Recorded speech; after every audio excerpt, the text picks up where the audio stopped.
नमस्कार, मैं हूं अंकुर। आप देख रहे हैं सत्य हिंदी। एक नजर अब तक की सुर्खियों। उपराष्ट्रपति जगदीप धनखड़ के इस्तीफे की खबर ने सभी को हैरान कर दिया है। उनका इस्तीफा राष्ट्रपति द्वारा स्वीकार भी कर लिया गया है। हालांकि कांग्रेस इसके खिलाफ लगातार हंगामा कर रही है, जिसके बाद सवाल उठा कि कांग्रेस क्यों इतना हंगामा कर रही है। क्या पर्दे के पीछे कुछ चल रहा था? मीडिया रिपोर्ट्स में अब एक नई चर्चा शुरू हो गई है। कहा जा रहा है कि धनखड़ विपक्ष के नैरेटिव को आगे बढ़ाने की कोशिश कर रहे थे। वो जस्टिस शेखर यादव के खिलाफ महाभियोग वाले नोटिस को स्वीकार करने वाले थे। सरकार जो मोशन नहीं चाहती थी वो मोशन आ जाता। विपक्ष की इस रणनीति में उपराष्ट्रपति का शामिल हो जाना सरकार के लिए बड़ी चिंता की बात थी। मालूम हो कि पिछले साल दिसंबर में विपक्षी सांसदों ने राज्यसभा में जस्टिस शेखर यादव के खिलाफ महाभियोग का नोटिस पेश किया था। दावा किया गया कि उन्होंने पिछले साल एक सभा में कथित तौर पर नफरत भरा भाषण दिया। वीएचपी के एक कार्यक्रम में जस्टिस यादव ने विवादास्पद टिप्पणी करते हुए कहा था कि भारत बहुसंख्यक आबादी की इच्छा के अनुसार काम करेगा। उन्होंने कहा था कि कठमुल्लों से देश को सतर्क रहना चाहिए, जिसके बाद काफी बवाल मचा हुआ था। इलाहाबाद हाईकोर्ट के जज जस्टिस शेखर यादव के खिलाफ महाभियोग लाने की कोशिश विपक्ष काफी समय से कर रहा था। जस्टिस वर्मा के साथ ही लाने की कोशिश की जा रही है, लेकिन सरकार इसके लिए तैयार नहीं थी। इस बीच धनखड़ का विपक्ष के साथ जाने की बातों ने सरकार को हिला दिया। उपराष्ट्रपति जगदीप धनखड़ के इस्तीफे के पीछे विपक्ष ने गहरी राजनीतिक वजह बताई। कांग्रेस नेता जयराम रमेश ने एक्स पर लिखा कि मंगलवार दोपहर 1 बजे से 4:30 बजे के बीच कुछ ऐसा हुआ जिससे धनखड़ ने अचानक इस्तीफा दे दिया। उन्होंने ये भी बताया कि राज्यसभा की एक अहम मीटिंग में बीजेपी नेता जेपी नड्डा और मंत्री किरेन रिजिजू नहीं आए, जिससे उपराष्ट्रपति नाराज थे। रमेश ने कहा कि धनखड़ नियमों, प्रोटोकॉल और संवैधानिक मर्यादाओं के बहुत पक्के थे, लेकिन सरकार इन्हें लगातार नजरअंदाज कर रही थी। जयराम रमेश ने कहा कि इस्तीफे के पीछे गहरी वजहें थीं। उन्होंने ये भी कहा कि धनखड़ विपक्ष के लिए थोड़ी सी जगह भी बचा रहे थे, जो मौजूदा सरकार को पसंद नहीं आया। सूत्र बताते हैं कि सरकार और धनखड़ के बीच पहले से ही खटास थी। सरकार को उनकी न्यायपालिका पर बार बार टिप्पणी करने पर आपत्ति थी। एक बार तो उन्होंने कृषि मंत्री शिवराज सिंह चौहान को सार्वजनिक रूप से फटकार भी लगाई थी कि वो किसानों से बातचीत करें। प्रधानमंत्री मोदी ने आखिरकार लगभग 12 घंटे बाद जगदीप धनखड़ के बतौर उपराष्ट्रपति इस्तीफा देने पर पहली बार प्रतिक्रिया दी। मोदी ने एक्स पर लिखा, श्री जगदीप धनखड़ जी को भारत के उपराष्ट्रपति सहित विभिन्न क्षमताओं में हमारे देश की सेवा करने के कई अवसर मिले हैं। उनके अच्छे स्वास्थ्य की कामना करता हूं। जिस प्रकार से मोदी ने अवसर मिले हैं कहा है, उससे कई मायने निकाले जा रहे हैं। क्यों मोदी ने उनकी तारीफ नहीं की और साफ कहा कि अवसर मिले, यानी किसी ने दिए लेकिन कोई तारीफ नहीं। बता दें, उपराष्ट्रपति पद से धनखड़ ने सोमवार रात करीब 8 बजे इस्तीफा दे दिया था। करीब 9:30 बजे यह खबर सार्वजनिक हुई, लेकिन ना तो पीएम मोदी, ना नंबर 2 अमित शाह और ना बतौर राजनीतिक दल बीजेपी ने इस पर प्रतिक्रिया दी। कांग्रेस के तमाम नेता पूरी रात प्रतिक्रिया देते रहे।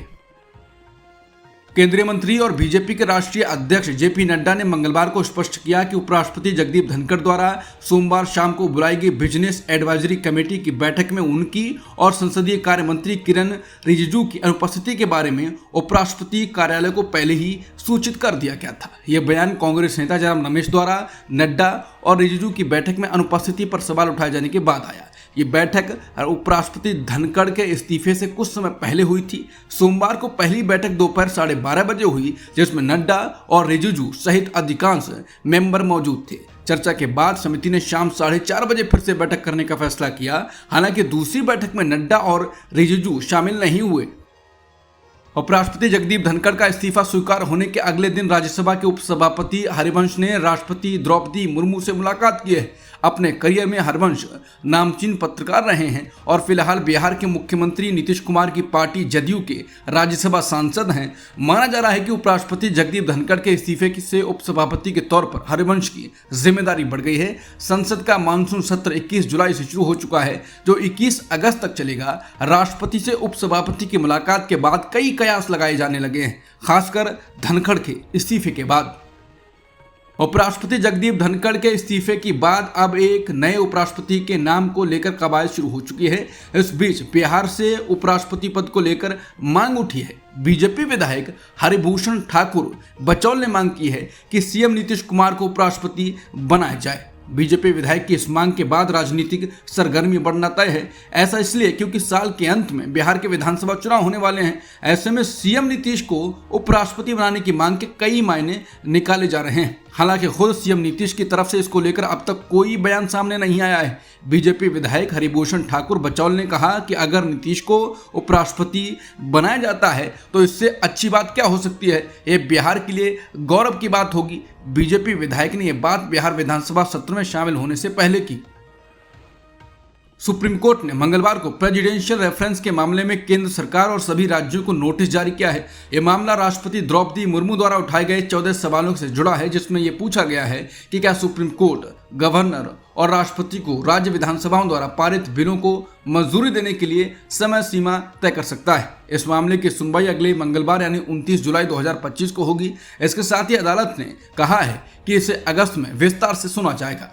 अदालत ने अपने फैसले में कहा, ये संविधान की व्याख्या के मुद्दे हैं। हमने अटॉर्नी जनरल से सहायता करने का अनुरोध किया है। केंद्र और सभी राज्य सरकारों को नोटिस जारी किया है। सॉलिसिटर जनरल केंद्र की ओर से पेश होंगे। सभी राज्य सरकारों को ईमेल के माध्यम से नोटिस भेजा जाए। इसे मंगलवार के लिए सूचीबद्ध करें। सभी स्थायी वकीलों को भी नोटिस भेजा जाए। कांग्रेस ने वरिष्ठ पत्रकार अजीत अंजुम का एक वीडियो ट्वीट किया है। इसके साथ लिखा है कि बिहार में चुनाव आयोग का झूठ पकड़ा गया। वैशाली में महिलाओं ने बताया कि बीएलओ ने उनसे SIR फॉर्म भरवाए और फिर फोटो खिंचवाकर उनसे फॉर्म वापस ले लिए गए। कोई रिसीविंग नहीं दी गई।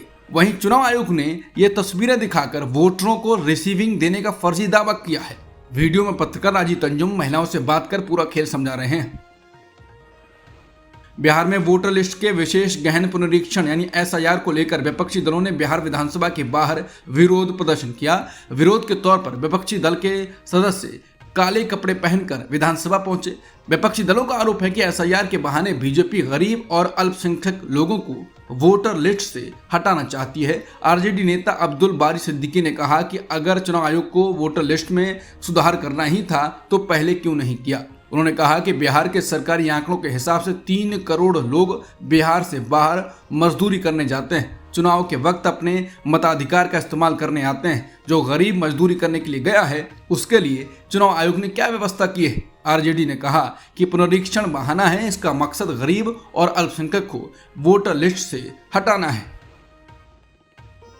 भारतीय विदेश मंत्रालय ने कहा है कि निमिषा प्रिया मामले में भारत यमन के अधिकारियों और निमिषा के परिवार के लगातार संपर्क में है। विदेश मंत्रालय के प्रवक्ता रणधीर जायसवाल से जब निमिषा प्रिया मामले पर अपडेट के बारे में पूछा गया तो उन्होंने कहा, ये एक संवेदनशील मामला है और भारत सरकार इस मामले में हर संभव सहायता प्रदान कर रही है। हमने कानूनी सहायता उपलब्ध कराई है और परिवार की सहायता के लिए एक वकील की नियुक्ति की है। जायसवाल ने कहा कि हमने नियमित काउंसलर मुलाकातों की व्यवस्था की है। हम स्थानीय अधिकारियों तथा परिवार के सदस्यों के साथ लगातार संपर्क में हैं ताकि इस मामले का समाधान निकाला जा सके।